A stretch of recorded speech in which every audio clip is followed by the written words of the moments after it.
glad to see Ray Sherman back, man.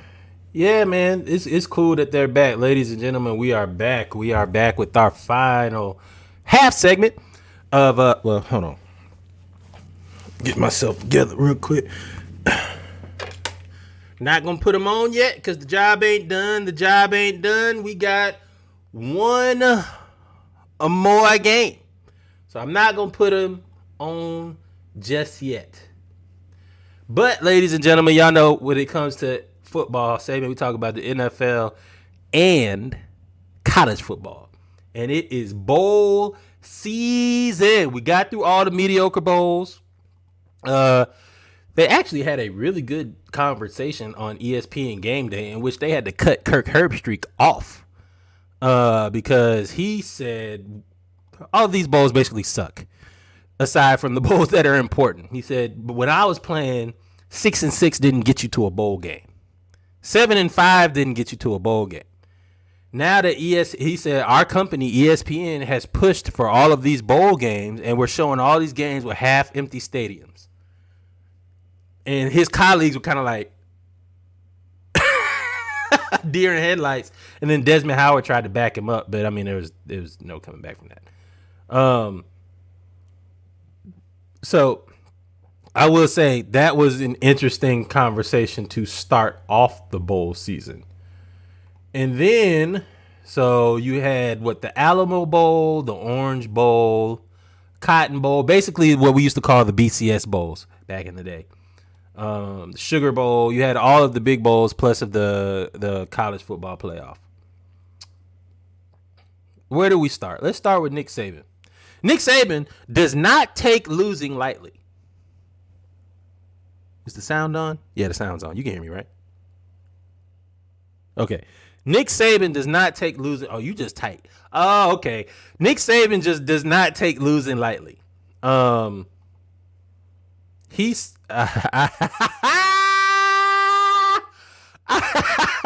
ladies and gentlemen, I'm laughing for those that are listening. Norwood has turned his camera off and does not want to talk about college football right now. I hate all of you. I hate all of you. I could not find how to rename this thing to save my life. I was like, the least I could do is all I could do is laugh through my veins. I was being nice. I hadn't even gotten to anything else. But Nick Saban, ain't nothing to be nice about, man. My team don't have a quarterback. Every week I lose a quarterback. I done lost a quarterback to the N-word. I done lost a quarterback to youth porn. You guys won the semifinals. You're going to the finals against TCU. I had to see y'all guys win a championship last year. My life is in shambles. Okay. Well, I said okay. No, because you're okay to get all this off. I think you're a week early of getting all this off your chest. I think if Georgia wins, actually you're 2 weeks because by the time we broadcast, I guess let's have that conversation. Are we gonna broadcast next Monday? Because I'm gonna let you know right now, I will not be engaged. But anyway, Nick Saban does not take losing well. And he is not. He is old school. He is old school. And all he does is complain when he doesn't win, right? So this is talking about in the Sugar Bowl. None of the Alabama players opted out. Bryce Young, Will Anderson Jr., Battle. None of those players that came back this year opted out. Nick Saban says he's not a fan of players opting out. You create value for yourself by playing football. You don't create value for yourself by opting out. What are you getting ready for? The combine? Half of that stuff you do at the combine isn't relative to football. I'm not going to play. That's basically what he said. I'm not going to play exactly, his quote. Hey, Nick. Shut up. Shut and I want you to shut the fuck up. I want it to be very, because this is a lie. And if you're going to sit in these kids' parents' houses in their living room and tell them this lie, this is egregious. At the end of the day, these kids are taking care of themselves so that they can hopefully take care of their family one day. And you're gonna sit up there and tell me that an inconsequential bowl game is more important than your health and risking your entire life? Well, let me tell you this, Nick. Since you're the coach, this guy. Let's say you coach him for 3 years. You're telling me this one bowl game that has no chance of winning a national championship is more important than this guy changing his family's life with generational wealth? Yeah, I feel like you just skipped over the whole part of the fact that you could get hurt and lose out on millions of dollars, right? The biggest, which we've seen happen. The biggest one is what was it? Jalen from Notre Dame. He was projected to be the number 2 draft pick in the league. Number 2 draft pick, which carries a 4-year plus team option 5th year in the upward realm of $20 to $30 million. About $5-6 million a year. He then went out and played in the Fiesta Bowl against Ohio State. He tore his knee, tore 3 ligaments in his knee, had nerve damage and dead foot. The Cowboys drafted him out of him potentially getting better in the 2nd or 3rd round. Like, that is a giant drop off in terms of money. And I understand that you guys feel like you owe it to your teammates, but at the same time, you can't criticize somebody for putting and at that time there was no NIL. So you can't criticize somebody for putting their family, putting their future. You're investing their in your future first. You can't do that. I've laid down my life literally for this university for 3 years. I've done everything. I've played. I've done free charity events. I've done free this. I've showed up to free everything. I've done everything you wanted me to do. You can't criticize me for deciding to choose my future over you. You're the coach. I have come out and played for 3 years. You're telling me that all of the work that I've done for the last 3 years, you will forget about for one game. If that's the case, then you don't need to spend money with me, and I don't need to be a part of your organization. It is just that simple. If you're that short-sighted, don't worry about it. Don't even call me. Don't worry about it. You keep your money. You keep everything. Because you are... This is sickening to me. And I don't know why that ever since the NIL has popped up, Nick Saban has turned into a chump. But I'm a person I've always had an immense respect for Nick Saban. He's always been a guy who I respected because he didn't do a whole lot of talking. I don't have to talk about anything. I win. I win early and I win often. And I was even saying, even in this bowl game that they destroyed Kansas State in, I said that this is one of the top 4 teams in college football. I don't care what you say. And I'll stand by that. I think that Alabama is better than Michigan. And I think Alabama is better than TCU. And Alabama is better than Ohio State. But when you do these type of chump-like things, I would have paid to see it. Yeah, I would have paid to see it. But I mean, they didn't. I mean, you didn't deserve to be there. At the end of the day, you didn't get to be there. So, but to not bury the conversation, to be there and not being. And there's a difference between having this conversation.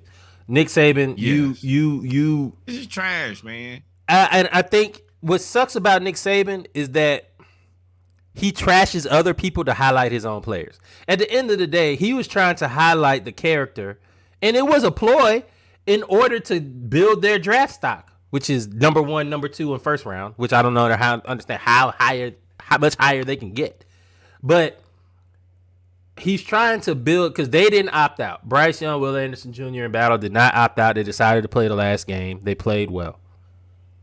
They did you a solid, dog. But they didn't have to. Nothing more, nothing less. They didn't have to. And hell, they played Kansas State. They played Kansas State. They won, 50?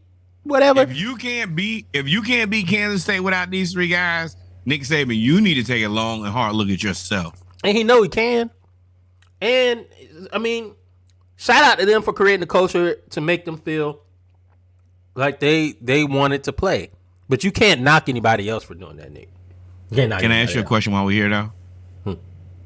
Will Anderson, after this season, you think he's still a top 5 pick? Yeah. Top 5, yeah. I mean, he's the best pass rusher in the draft right now. I mean, pass rushers are not a dime a dozen. We know. So, he ain't the who's better biggest guy either. What you mean? Do you know? Okay. Now, I will say that they embellished height and size, but he is listed at 6'4", 255. What you think he really weighs? 245. And what do you think his height really is? 6'3.5".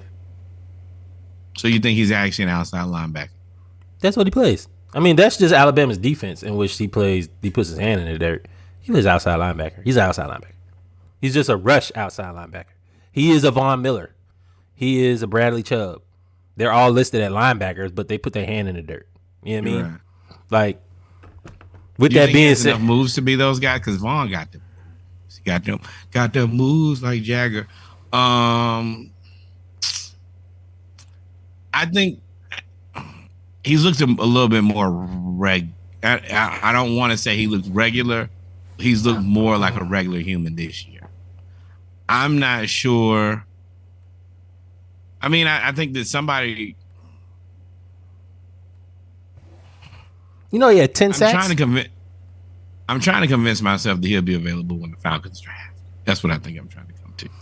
Well, it depends. So, I mean, the Falcons are 7 right now. So I don't. Ish. Right now, if they lose, right now they are number 7. If they win, the highest they'll probably be is number 7. If they lose, they could probably go up to number 5. He could be there because you're gonna have quarterbacks that have to go. Unfortunately, you're gonna have Will Levis. We already had that conversation. You're gonna have Bryce Young. Too. Bryce, Will, CJ, and CJ. Bryce, Will, and CJ. I think CJ's played himself into a lottery pick. Levis. That's what I meant. Bryce. I meant to say Bryce, Levis, and CJ. I said Will. Will Levis is what I meant. Bryce, Will, and CJ. So that's 3. Gotcha. That's 3. You already said that Jalen Carter or Will Anderson is the number 1 pick, right? That's what everybody feels. So if it's Jalen Carter, that's 4. You think they're gonna take him first?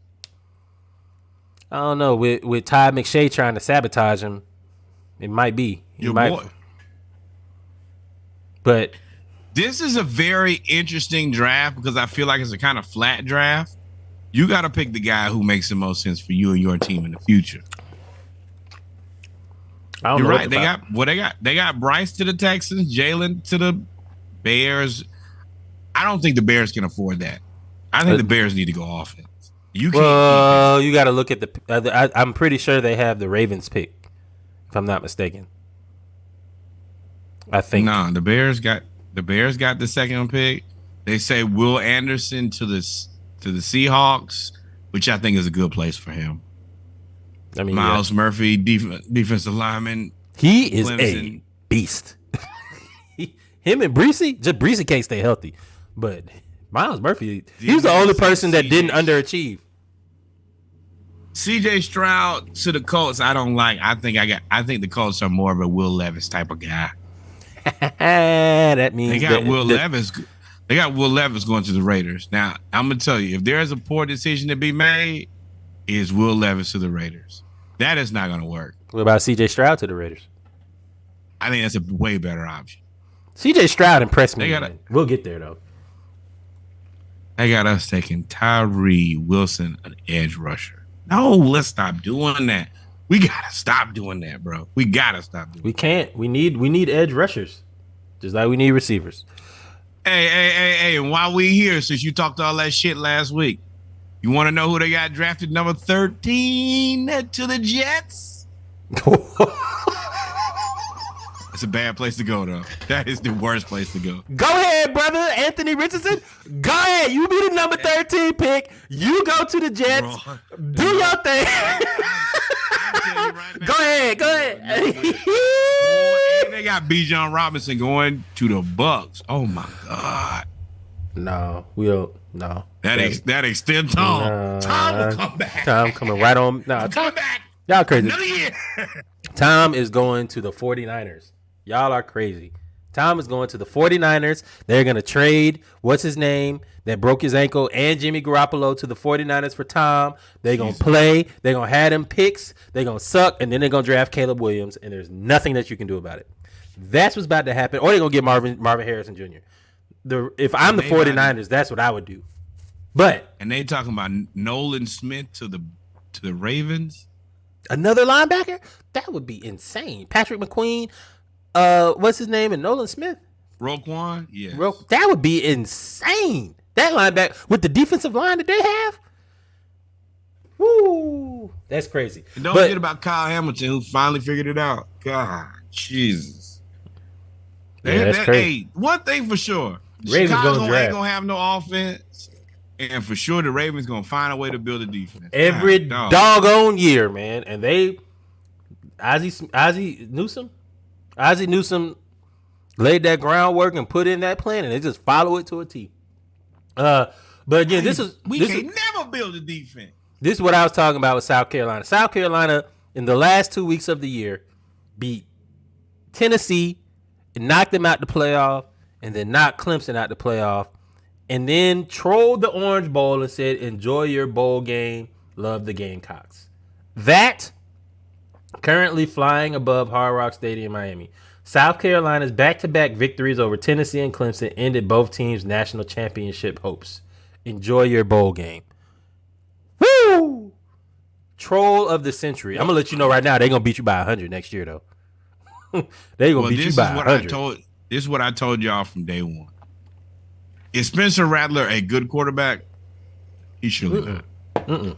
Will he play enough good, important games to get him drafted and to get the conversation to be had?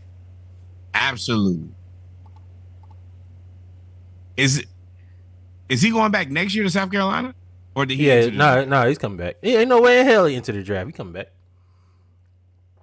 I mean, but they're gonna get beat by 100 though. South Carolina had like 5 people into the portal, including like 3 their best tight end going to Florida State. Their best running back is in the portal. Marshall Lattimore. He's probably gonna go to Alabama. Tell you right now, if I'm Spencer Rattler, you need to come out, dog. Do not stick around. You played. He's played his 2 best games of his college career. Don't assume you're gonna get any more of those. I don't care what you say. He hasn't declared. He hasn't declared. So I'm pretty sure he's gonna go. He's gonna stay. This is a weak quarterback. Man, if you don't, and let me be clear, I think Anthony Richardson is better. But I also understand that if you say, hey man, do I decide on Spencer Rattler or Anthony Richardson, I can understand how that could be a tough decision. 100%. I think that you probably pick Spencer Rattler over Anthony Richardson. Now, I don't agree. Spencer Rattler hasn't shown me anything. He ain't shown me nothing. What? Tennessee? I wouldn't pick Spencer Rattler over Anthony Richardson because they both make poor decisions. So if you both make poor decisions, I'm picking the one with the most upside, which is Anthony Richardson. Spence is a more prototypical pocket passer. He has the ability to kind of move around, but he's your traditional. You joke about Anthony Richardson being a tight end. Spencer Rattler is your QB1. Spencer Rattler is your QB3 in the NFL. Spencer Rattler is a backup. Spencer Rattler's ceiling is Tyrod Taylor. To me. So I don't. It depends on who you are. Is how good Tyrod is. Tyrod wasn't bad. Spencer Rattler is the quarterback that you sabotage so that you can play the quarterback that you want. Jesus, Jim Mercer. Or San Diego / Los Angeles Chargers with Justin Herbert by puncturing Tyrod Taylor's lung. So, they talking about Will Anderson to the Bears. Yeah, I can see that. But the Bears would be, if the Bears don't go offense at this point. I mean, they got Cole Kmet. They're banking on Chase Claypool. You have a running game. You have to go offensive line because Justin Fields got destroyed this year. And you have to go get another receiver because they already got the short slot receiver, but you got to go get another outside receiver. And at that point, and then you got to go all defense after that. If I'm the Bears, I'm drafting Jordan Addison. But that'll be for our draft talk. This was a great troll. Shout out to that.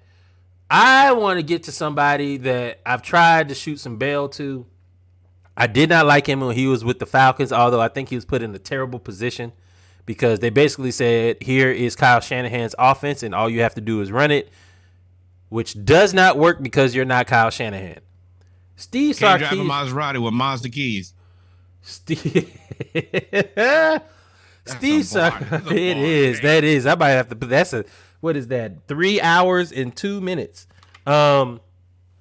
Steve Sarkisian cussed out the media guy who's told Sarkisian to calm down, and he said, "Get your hands off me. Don't fucking touch me." And cussed out. All he was doing was saying, "You can't run out yet." And Sarkisian kept walking forward. And he's like, "Yo, don't walk forward."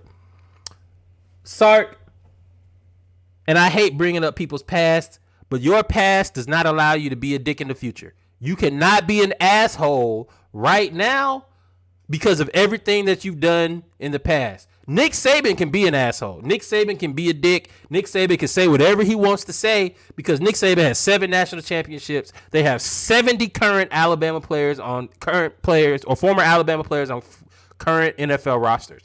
70. That is the equivalent of a team. They have a team of Alabama players in the league. A team. No, sir. Let me tell you that's a minor league system. If you don't understand that, that's what that is. You sir, Steve Sarkisian. Minor league football team. You, sir, Steve Sarkisian, was saved by Nick Saban. You bombed the Washington job. You bombed the USC job. You bombed the Falcons job. Only to be given the Texas job. I'm going to go ahead and say it because I feel like you're being an asshole. And when you're an asshole, I can be an asshole back to you that you don't deserve. You didn't deserve that job. You didn't deserve that Texas job. If anything, Lane Kiffin deserved that job. But so for you to act like this and cuss him out from somebody that works in the public service sector, all I'm doing is doing my job. And you going to cuss me out for doing my job? And your team suck? Boy, fuck you. You suck. Texas underachieved. Kiss my ass. Period. I tag you to it too. Sark. Sark. Don't matter. And when I see you, if you tell me, I see, and now I'm about to be an asshole. Because if you did that to me on TV, I don't like all of that in my chest, dog. Because he did kind of, hey, bro. You see how you reacted though? Hey, you see how you reacted though? You see how you reacted? Hey, bro, you too touchy. Just chill out. You could have went, hey, chill out. If he did that, if you asked him not to touch you 1 or 2 times before that, then the response, the elevation is necessary. But my man right there is just standing there. He ain't really even do nothing. But you can't just stick your hand in the middle of a man's chest. And you know exactly how I'm feeling at this. I don't give a fuck how you feel. I don't care what you saying. Dog, you out here, man, see, and that's when that point to the forehead happens. See, that shit right there, you escalated that, and that's when I point you in your forehead and say, prove it to me. If you grab me in the middle of my chest. Dope. All right, well, we would have a disagreement then. Period. You wouldn't. You ain't gonna sit here and scream on me for doing my job. Kiss my ass. We can fight in front of your player. I'll beat your ass and make you lose recruits. What's up? That ain't no problem. As soon as you put your hand on my chest, I'm gonna pull you real close and say, hey man, if you want to keep this hand and you want to keep this job, best thing you can do is not touch me. That is fine. That is okay. That is okay. For if you were to do that, that would be okay. But for you to scream on me like that is not okay. Nah, that is not okay. Screaming because I'm not screaming because I'm not playing. I want you to give. I want how people see you. I want you to smell my cologne. That's fine. That would be okay. I'm gonna get you out because I'm not big in pomp and circumstance. I don't really want to embarrass you, but I'm gonna get you real close and say, hey, bro, if you like this hand and you like this motherfucking job, don't you touch me no more. And at that point, I'm gonna need you to put your hands down. And I would. If that happened, I'd say, you know what, my bad. I was just trying to keep you there. Yeah, I feel we would have that conversation. Yeah. You say that guy to him is like, nah, you a child, dog. And I will see, and you see, he look as soon as he touched him, you said, whoa, what you doing? And he's a football coach. Don't give a fuck. Know what I don't give a fuck what you are. What you just said. Hands to a chest as a football player means you're trying to put hands on me, dog. What are you doing here? I'm letting you know right now. Sweat. You came in, and what you just said to me, you said, I'm going to pull you real close. I ain't going to do no pomp and circumstance. I ain't going to do all of that. That's fine. We can have that conversation. You approach me like a man. No. I'm not approaching you like a man. When I tell you this, this is excellent pod material. You're not escalating the situation. He escalated the situation. No, you're not. You think you are. You're not. I'm escalating differently, though. I'm escalating on your internal humanity. I'm for you're done. Like it's not for everybody, but the way that I'm going to talk to you, it is 100% full chump off. I am going to chump you off between two men, and I'm gonna tell you, bro, you better put this hand back in your motherfucking pockets talking to me. And that is fine. I am okay with that. You can say that, and I say, you know what? You can meet me in the back. That's fine. We could throw down. We can do whatever you need to do. Because you approach me. What the main thing that you just said is, I'm gonna approach you man to man. The way that he reacted is not. But I'm looking for the smoke, boy. I'm not saying you keep saying that. I'm not saying not looking for the smoke. What I'm saying is the way that he approached him was like man to boy. Was like man. Yeah. Honestly, it's man to bitch. It's man to bitch. Yeah. And I mean, and that don't see. I saw that. And I got hot. I'm hot now talking about it. I was like, nigga, I'll beat the shit out of you, dog. I like the yelling. And it's the public aggression, because I guarantee you, if we was in public, if we was out there and wasn't no cameras and wasn't nobody back there, you wouldn't be doing all that shit. You wouldn't be doing all that shit to me, because then I could knock you. Then I could punch you in your motherfucking face. Then I could do that. You doing that because you got these 76'5" black dudes and all this other people around you, so you can be whatever the hell you want to be. No. Now I'm gonna tell you, if I was dude in the headset, I would say, "Hey, man, I told you what I do. Congratulations on this job." But let me tell you about. I know you see me with this work outfit on. You see me with this headset on. I'm a Brazilian. That man probably a Brazilian jiu-jitsu master. Like, I will dislocate your shoulder right now. Hey, Krav Maga. Have you heard of that? I will whoop you, and then I will come out here and make sure that we have a fantastic bowl game. I can do both. See, and the thing is, because he escalated the situation, I'd be wrong if I escalated back. Because to me, the only thing after that is what you gonna do. Or finger to the forehead. That finger to the forehead is the end of it. I'm keeping the same temp that you are. If you want to run hot, hey, big. Yeah, I did it because you are moving. I mean, I'm a walking contradiction because I'm both of these people. Well, I'm not Sarkeesian. I'm gonna say something slick to you quietly, but I'm also the guy who put my hand right on your chest and be like, hey, no, stand right here. And if you got a problem with it, that's cool. Stand right here. And yeah, I can understand how Sark could be mad, but I will be the guy to probably have him mad. Yeah, I beat the shit out of Sark, dog. See, this is what happens when you're in a position, when you've been in high profile positions for a long time and you don't realize that people can beat the shit out of you. Because If he knew that somebody, if he knew that he could have got punched in the face, his tone would have been different. He would have been real cool. Hey, David, come stand here. Security. Somebody call. I'm writing your supervisor. Nope. Your supervisor. That no. You keep your fucking hands off me. See, if he would have broke Sark, if he would have broke Sark nose right then and there, he would have got fired, and Sark would have been like, "Oh my god, I'm a victim." No. Keep that same energy. None of that. But I need somebody to cover where my post. What do you have to say now? Because I ain't gonna get fired at this good job. Yeah, let me. Yeah. Oh, you know the story when somebody tried to chump me off. Somebody tried to chump me off at work. I took my badge off. I was like, okay, we got somebody. We got a replacement here. Now, what you got to say? Say it now. I am off the clock. Yeah. What's good? See. God be knowing. That's how you know it's a guy, because God be knowing, because ain't no way I'd be in that position right there. Ain't no way. We weren't even supposed to. We spent 7 minutes on this motherfucker because we were supposed to show this. I beat the shit out Sark, and I make him want to fight me. I know everything about you is public knowledge. You got your mugshot is all over Washington. Yeah, that's the other part is you're just you're a person who can be easily shot at. But yeah, the only time that I've ever had a situation like that in my workplace.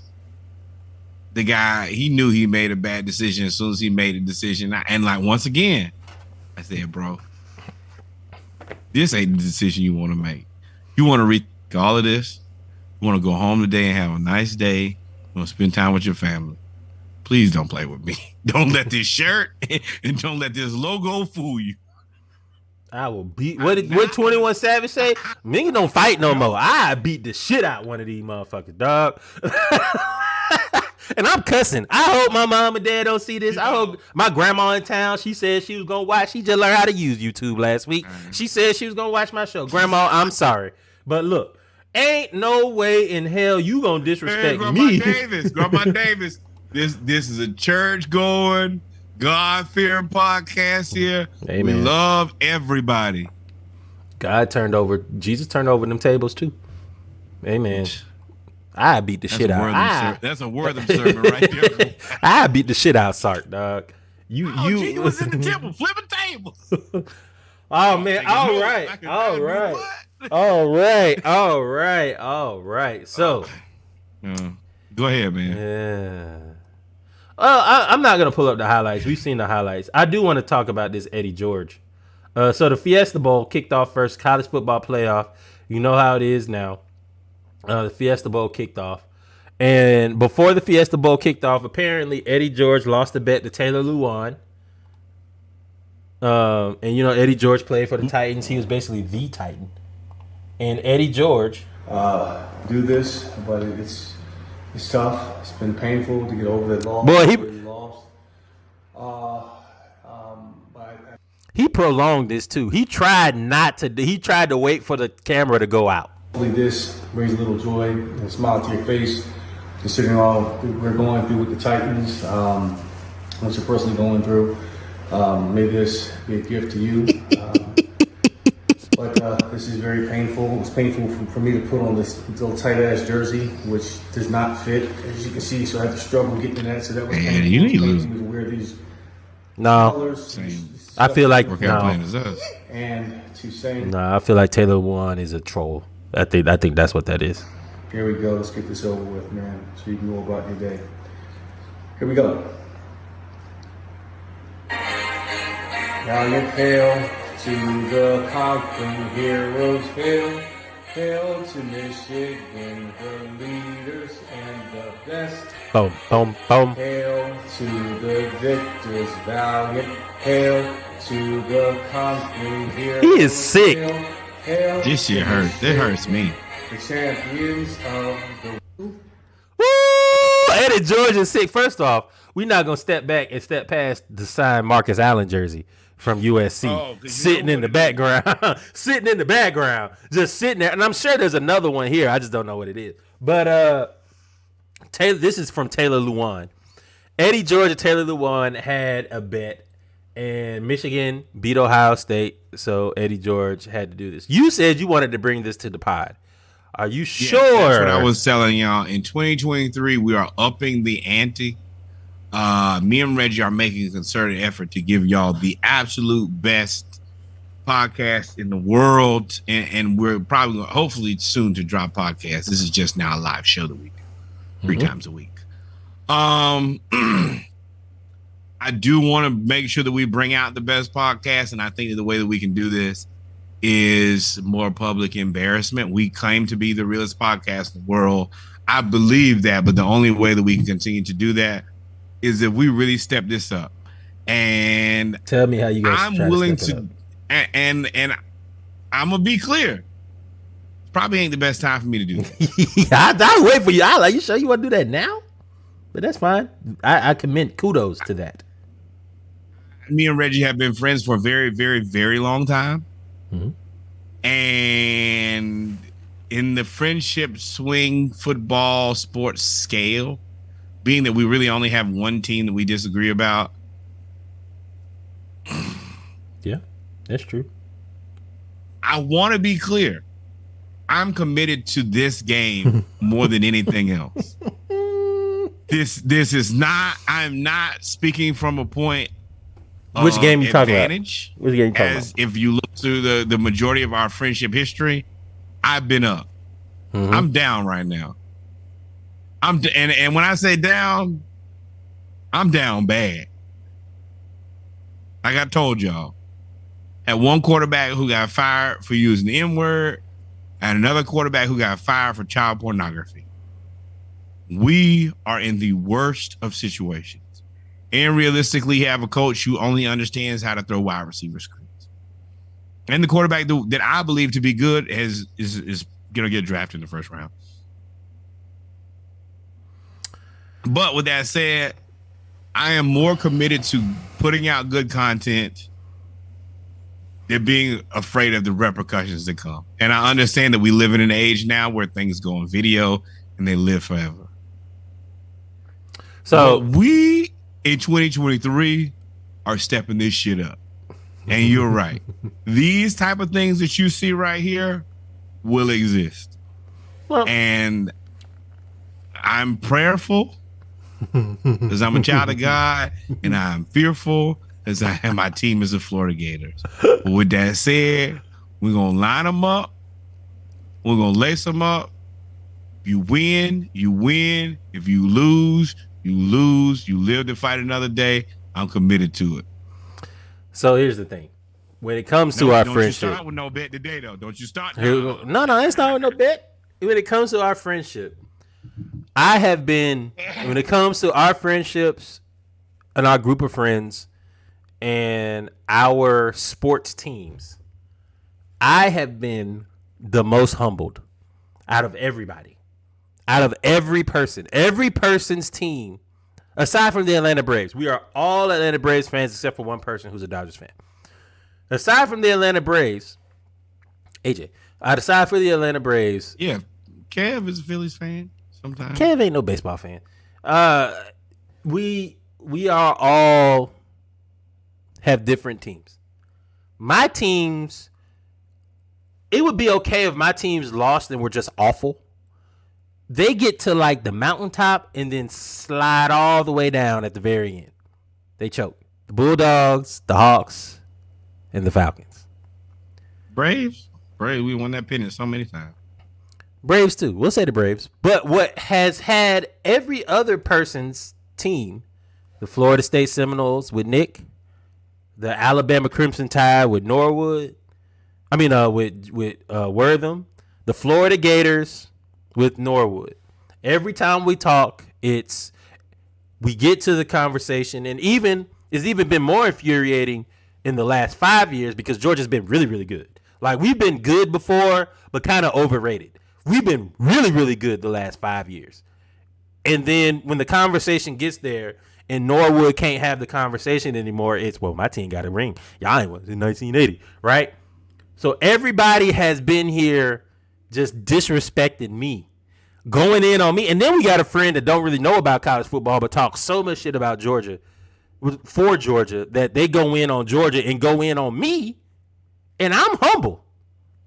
Identify that person. Easy. So I've had to sit here and be humble. I've had to sit here and be humble. When Florida was good and Alabama was bad, I had to listen to Norwood. When Alabama's been good and Florida's been cheeks, I've had to listen to Wortham.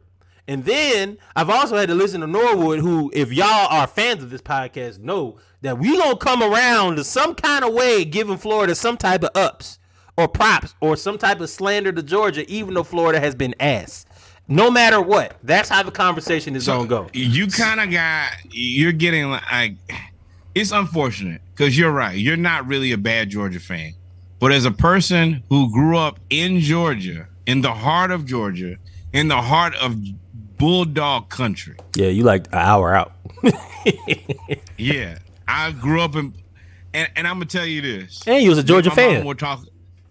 Me, no, I've never been a Georgia fan. Never a day in my life. I got the picture. Never.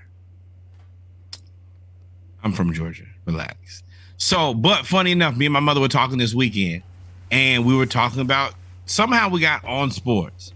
My mother hates the Georgia Bulldogs, and that is 97% of the reason that I hate them.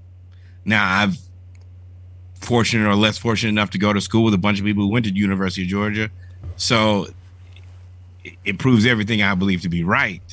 But more than that, yes, my mother still has a heavy disdain for Georgia, and my mama's not a sports fan. My mama only likes HBCUs and hates Georgia. That's it. Oh, well, that means that's rooted in non-Georgia, non-sports hate, and that just trickled over to everything else. We know about that. My mother loves all HBCUs, and my mother, as a mother of a family of football players, she don't even watch football. She hates Georgia. Oh, that's well and good. I had to deal with all of that bullshit for the majority of our friendship. So when y'all see me on here acting an ass and screaming and putting up the trophies in the corner, I have earned that right. And none of my friends say anything. They just sit there and digress because I have been humbled more than anybody I know. If you've had a run, that's the only thing. That's always been my trump card is Florida's had multiple good runs. We had the Danny Werfel situation. We had the Tim Tebow situation, Urban Meyer, Chris Leak. So we've had multiple championships. And in that time, I mean, I've seen 3 football national championships and back-to-back basketball national championships. Oh boy, we don't even cover college basketball, but you stay throwing that in there. Go ahead, though. Because we're one of the only teams that has basketball national championships. That is really my overarching trump card is, and let's be real here. Majority of y'all don't even really support y'all's basketball team. I rock with Florida football and basketball. You a front runner. You ain't never talked about Florida basketball. I guarantee you before they won the championship. You ain't never talked about Florida basketball, but that's okay. I didn't know you did, but I know you. So, but that's okay. But with that being, don't give a fuck. With that being said, the Fiesta Bowl, we got to get back to the Fiesta Bowl. We'll get to the Georgia game in a moment. The Fiesta Bowl was at the time the best bowl game I had ever seen in a long, I don't want to say ever seen because there's been too many games. Who called this game and said, I don't believe in Michigan? I mean, you said you don't believe in Michigan all the time. I said that this gives me Oklahoma versus Michigan vibes, and I said I would not be surprised if Boise versus Boise State, and I wouldn't be surprised if TCU pulls this one out. But I picked Michigan because I didn't expect this. TCU started out 21-0, and what I failed to go back and look because I don't follow Big Ten football like I should is that Michigan is notorious for starting out slow. They start out slow. They start out slow in every single game, and then they turn it up at the end. Well, the difference is when you have TCU, first of all, they got a pick 6 to start the game. And I was like, uh-oh. Wasn't the last pick 6 they got either. I said, uh-oh. And then they got a goal line stand where Michigan, Jim Harbaugh out-coached himself and tried a double reverse from the 2-yard line. You know how easy it is to guard a double reverse from the 2-yard line? You only got 2 yards to defend. I played football before. You only got 2 yards to defend. Like, why would you do that? Y'all supposed to be the most. Again, Michigan was laid as the number 1 offensive line over Georgia again, just like last year, and just again, another goal line stand, sacks, and everything. So they went up 21-9. Now, I will say, Michigan got robbed on their first touchdown. Oh, well, on the touchdown that was then called back, that was then a fumble at the goal line. They were completely robbed. That was a touchdown. And it came back. You can cry me a river. I don't care about none of that. So then. This is TCU. You Big Ten. Win the game or shut up. This was all in the second half. 21-6. They've scored 30 points and they scored 32 points in the second half alone. The third quarter had 44 points by itself. Pure chaos. And then TCU ended up they basically made more plays than Michigan at the end of the game. Sam Duggart, hey man, he played his heart out. And now TCU at 12-1 is going to the national championship game. Let's go, Horned Frogs. If you know it, sign up. We support Hypnotoad. Today, we all support the purple and black, the purple and white. We all support the purple. I am a Texas Christian University supporter, fan, etc. You guys do me one solid favor here. I don't ask for much, but I need you to beat these guys. And I'm going to tell you right now, if they beat them, I'm going to Dallas. I'm going to Dallas, and we are partying in Dallas. Why Dallas? Oh, for TCU. I mean, I think they're actually at Fort Worth, but yeah, wherever it is, hey, I'm all over Funky Town. We with it. The thing about TCU is they believe, right? They've literally won the last 10 games by 1 possession or less, or 10 out of 11 because they lost the Big 10 championship, Big 12 championship, which they should have won. Michigan gave them a boost of confidence because I'm gonna be transparent. I didn't think that TCU played enough teams that I respected to think that they could compete with the Big Ten team. Now I do understand and don't trust the Big Ten, but I figured that Michigan, you just gotta kind of get it home against these guys who nobody truly respects, and you didn't. So now these guys, they think they can play with anybody at this point.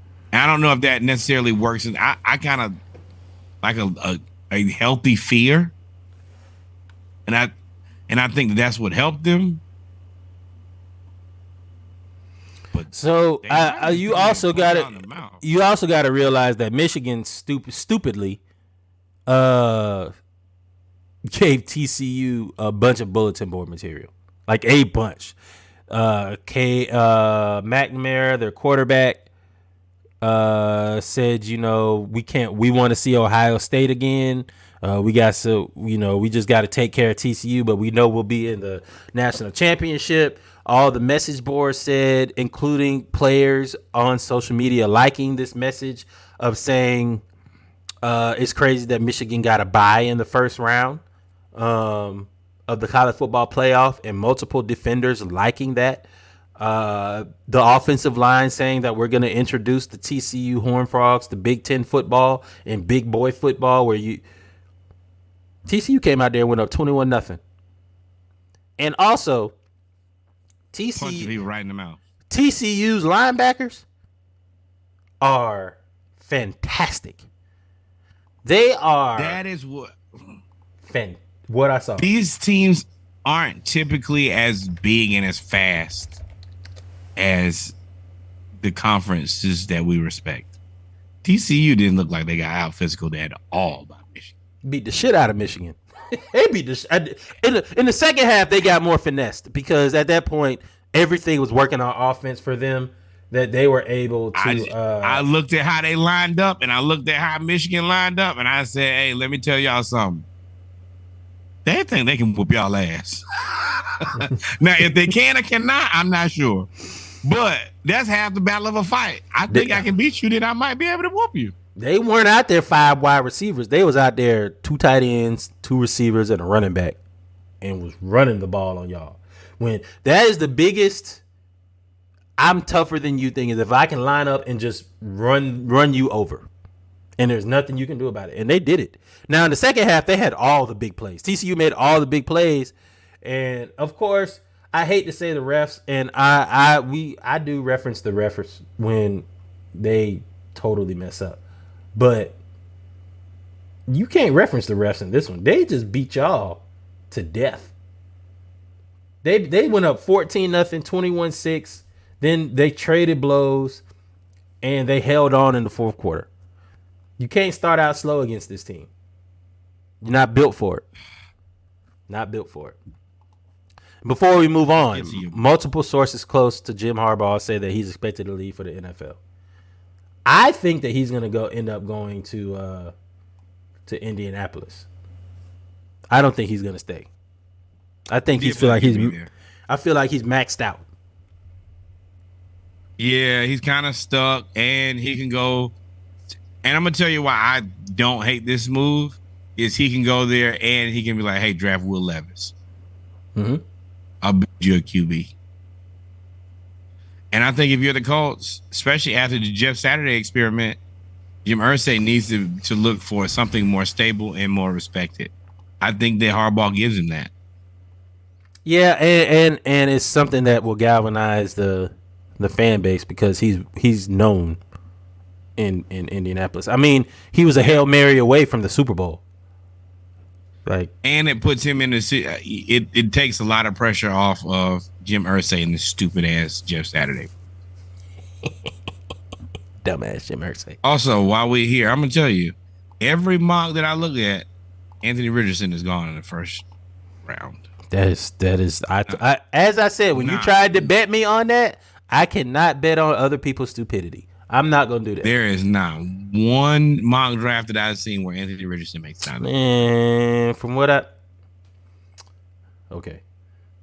With that being said, I'm just telling you, if every expert says he don't make it out of the first round, you at least you should bet he don't make it out of the first round. Hey man, he might not. And again, that would be like drafting Tim Tebow or Colt McCoy in the first round. To me. In my opinion. But, come on, let's go ahead and talk about it. Yeah! We just saw one of the greatest college football games. First of all, the Falcons, y'all are shitty for this. But we'll get there. This is petty. Also, shout out to the people who are, as a person who's worked for a sports team before. Oh, wait, hold on. Where you going? I know you kind of got it all backwards, but go ahead. Yeah, for the person who's worked for multiple sports teams before, this is amazing. Shout out to the person who time-lapsed this.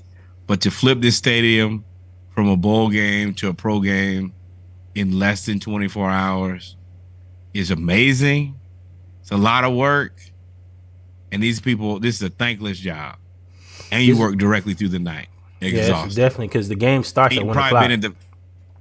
You probably been in the facility all day and all night.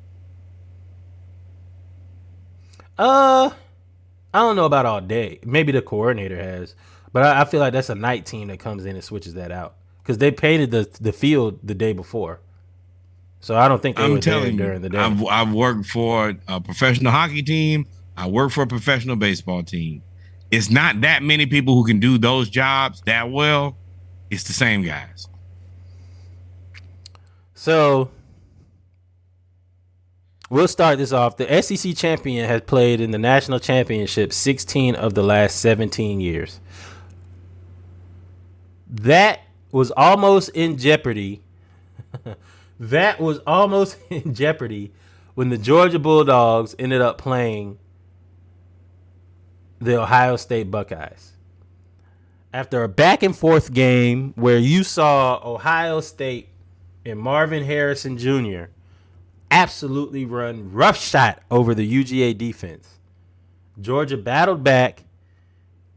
That boy leaving me like Skip Bayless and Shannon Sharp. You see, jeez. You see, God. Wait, stop. That is a quick scope of something that is extremely relevant to today. My apologies. But Georgia played a hell of a game. Ohio State came out tough, came down to the last second field goal, and then the kick heard round the state of Georgia where it wasn't even close. What I want y'all to see, I wish I could pause it. Do you see this man right here? He is sick. He held up John 3:16 with the utmost conviction that God was going to push that field goal to the right. But we, sir, are in the Bible Belt.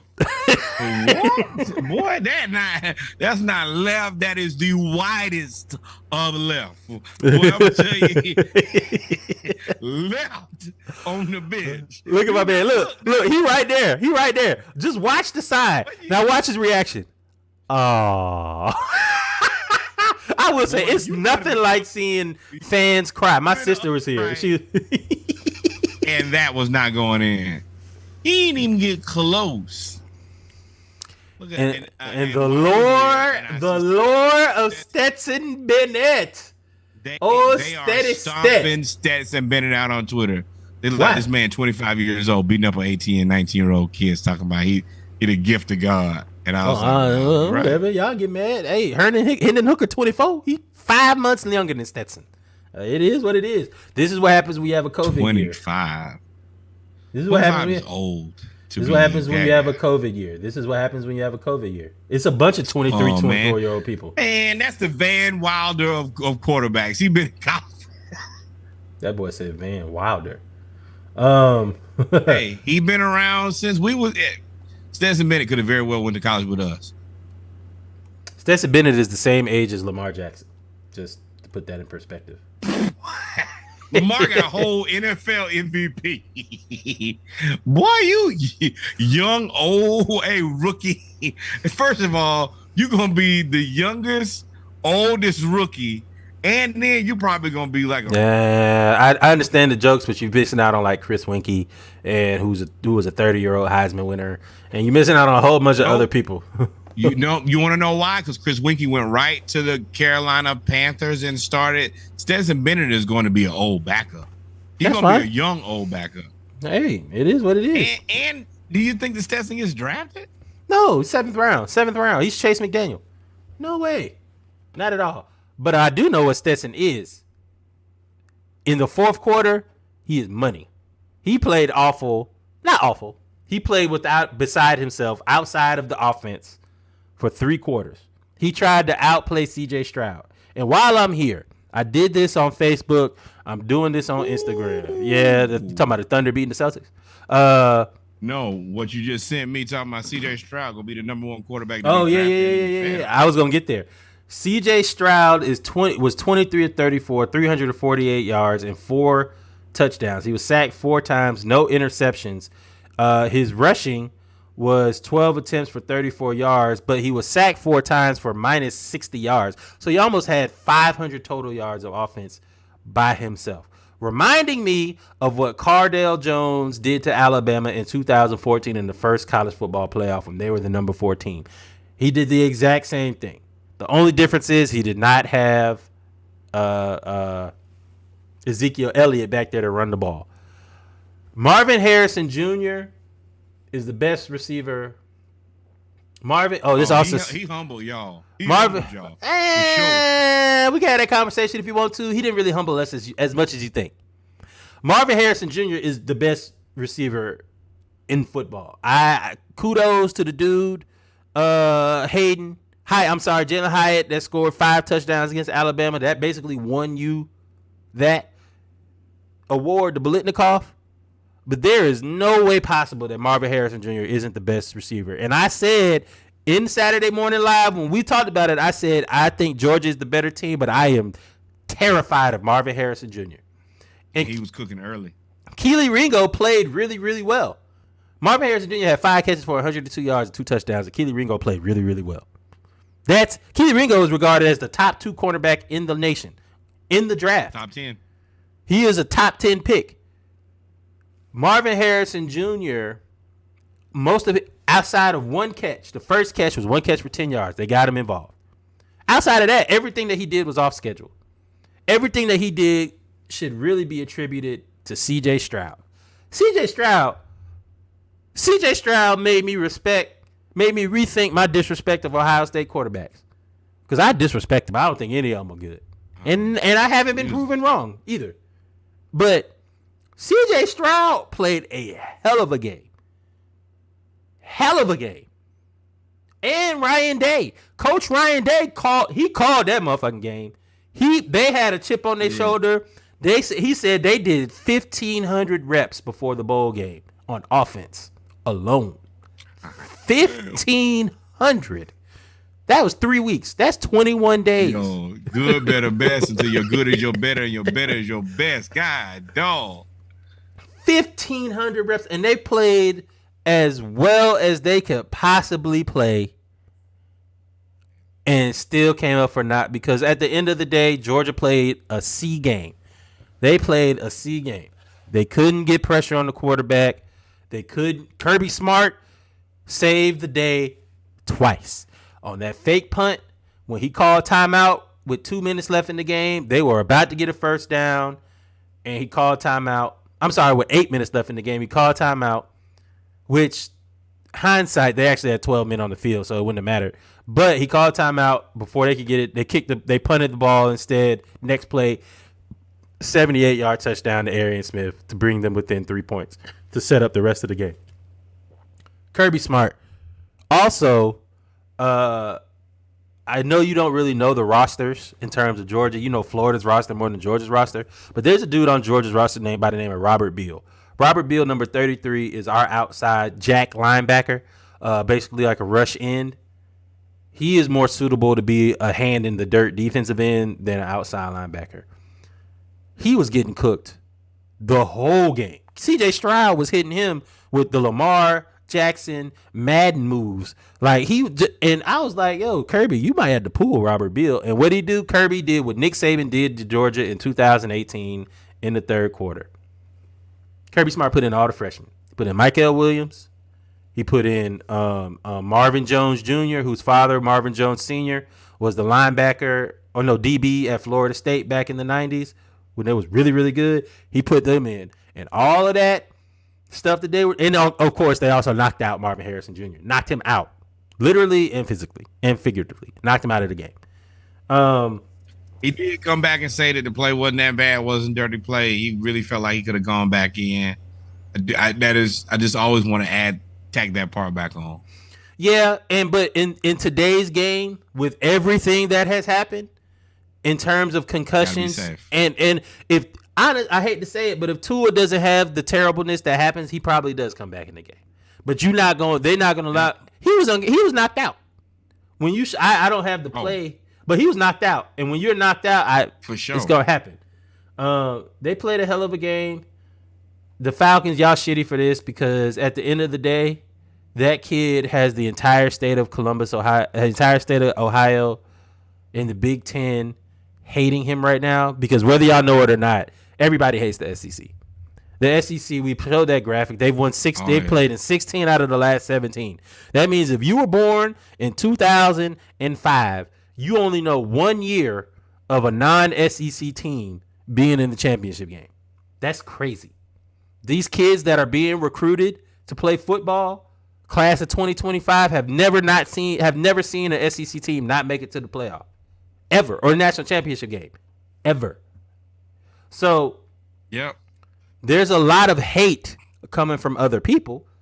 So this kid, the kicker, has so much hate on him. And for the Falcons to pile on, hey, get it how you live. I understand. We've been the butt of so many jokes. You got to do it sometimes. But that sucks that y'all did that. With that being said, I mean, it's just shout out to Jimmy Butler too. Didn't know you was a Georgia Bulldogs fan, but I like it. Also, Jimmy Butler is regular sized on the basketball court. He is towering over everything in that house. If you don't think he's tall, you go walk by your refrigerator today. and tell me how tall you are compared to the refrigerator. I look right at my refrigerator. Not that tall. That mug he got a steel in the floor refrigerator. He looking down at it. So, but anyway, didn't know that he was a Jimmy Butler was a, and look at him, Horned Frogs. We next. I don't think he's necessarily a Bulldogs fan. I think that he just. You hope he's not a Bulldogs fan because you like Jimmy Butler. Hey! No, I like you, and you're a Georgia fan. Yeah. Well, that's because you could beat up on me for so many years. It's easy to like somebody when they fan of a team who's losing. It's easy to do that. It's hard for you to listen to me talk a lot of shit now. It's hard. It is what it is. You deserve it. I mean, everybody deserves their moment in the sun. I've had a long and illustrious moment in the sun. You really ain't been in the sun, and you ain't been in the sun in like 14 years. Though. Hey, bro. Okay, fantastic. another fantastic episode. Boy, we ain't even talking. Whoa. We gotta talk about the Cotton Bowl at least. The Citrus Bowl. The SEC reigned supreme again over the Big Ten. I told y'all the SEC was gonna beat the Big Ten, 63-7. LSU over Purdue. We'll bring this up during the NFL draft with Kayshon Boutte and the entire sex party. Yeah. Let's Bama, not talk about that until we know more. I want Bama, to make sure that we know more first. I know a lot. If that's real. We have a conversation that has to be had, but I have to see, especially after the whole Ime Udoka situation. I want to make sure that all the ducks are in a row and we at least have the right person before we continue. Oh no! She's the right person. Both of Cortez Hankton and her came from UGA. Like Cortez Hankton was a wide receivers coach. She was in the recruiting department, and they both left and went to LSU at the same time. Show me they get fired first. They don't get fired, then this is a shame. I don't think it's a sham. Utah lost in the Rose Bowl for the second time in a row to Penn State. Shout out to what's their coach name? What's Penn State coach name? Real quick. James Franklin. Shout out to James Franklin. Shout out to James Franklin getting the Rose Bowl win. That senior class led by Sean Clifford has been there, and they finally get their bowl win. Finally get the Rose Bowl win. Shout out to them as well. And then finally, before we wrap the show up, the biggest. This may be one of the biggest upsets in bowl history. I disagree because Tulane was ranked and USC wasn't. USC is definitely ranked. You crazy out your face. You crazy out your face. USC was at number 10. Tulane was 16. You're right. I know. You ain't had to look that up. I could have told you that. USC had two losses to the Pac-12 champions, and you think they're going to be unranked? What you think, they Florida? No way. Like, that was right there. I had to take it. You're right. Ain't no way. But the reason this is an upset, USC was up by 21 points in the fourth quarter and lost. 21 points in the fourth quarter and lost. They were about 14 points with 5 minutes left. Oh, these are the and I want to send prayers to Caleb Williams because you can't play any better offense than what he played. And I think they had like 500 offensive yards. Yeah, no prayer. The defense got to do something. Wow. What would make you think that a Lincoln Riley led team would play defense? What? This look, you know what this is? Right. This is Oklahoma West. You're right now. This is Oklahoma West Coast. This ain't nothing but what they did at Oklahoma. Then they go and play in USC and LA, and they did the same thing. They got 1 million yards and 1 million points and allowed 1,000,001 yards and 1,000,001 points and lost the game again. And the thing that makes this the biggest upset in history to me is that USC ain't really had nobody opt out. Ain't nobody really. They was at full strength. They had the Pac-12 Defensive Player of the Year, the Pac-12 Offensive Player of the Year, the Pac-12 Wide Receiver of the Year, the Heisman Trophy winner, the Coach of the Year. You had all of this stuff, and y'all went down there to the Cotton Bowl and got beat by the Green Wave wearing blue uniforms. Y'all out there and got beat. Period. All that buy a championship. That's why I say y'all think Deion gonna do well up there. It's hard to buy a Game, championship. game. It's hard to Yeah, buy you're a right. championship in the college. Dog, you got to go. You got to see that. You talking about we want Bama, we want Georgia, and Tulane came out there and put 46 points on y'all. Running the ball. They ain't even really throw the ball like that. They ran the ball and beat y'all. And what did we just say earlier about running the ball? That is the best way to pump somebody on the field is to run you over. And they ran you over. Lincoln Riley. At what point do we bring into question Lincoln Riley's coaching competence? At what point do we do that? Because this is the same song. It's the same record that happens every year over at Oklahoma, over at USC. This is his first year, though. This is his first year with USC. Man, I don't count that as first year because he got the same quarterback from the last 3 years. And he got the same receiver. He went and got the Biletnikoff winner from last year, Jordan Addison. Y'all forgot about that, didn't you? You went and got him. You got Jerry Rice's son out there. Like, you got a whole lot of players. At that first, the transfer portal has totally nullified this is the first year. You had a quarterback that's in the third year of the system. Kiss my ass on that first year shit. At some point, Lincoln Riley, you gonna have to figure out how you gonna coach some defense. Because if I play defense, ain't no way in hell I'm going to USC. Be out there all the time on the field. All the time? All the time? Ain't no way. Ain't no way. I'd rather go to Utah. At least I play in the Rose Bowl. Valid. But with that being said, ladies and gentlemen, you can see I didn't really go crazy when it came to the Georgia Bulldogs because we got one more. Job's not finished. We got to play TCU. We got to beat TCU. I think us playing Ohio State was probably the gift and the curse. I was terrified of Ohio State because they throw the ball. The only tape that they really watched that could beat us was LSU when LSU had 500 yards of total offense on us, 300 yards in the second half, and they came out and did the same thing. On paper, UGA has more talent than TCU. That coach, Sonny Dykes, is a good ass coach over there at TCU. He is playing, and TCU's old coach, I can't remember his name, that resigned, was there for years and years, did not leave the cupboard bare. They are a strong team. They have the belief. They have the talent. They have the will. Sam Duggar got the will. Georgia better come strapped up, ready to play. Because they going to hit you in the mouth. They did it to Michigan. Although, Michigan's Michigan. Big Ten is what it is.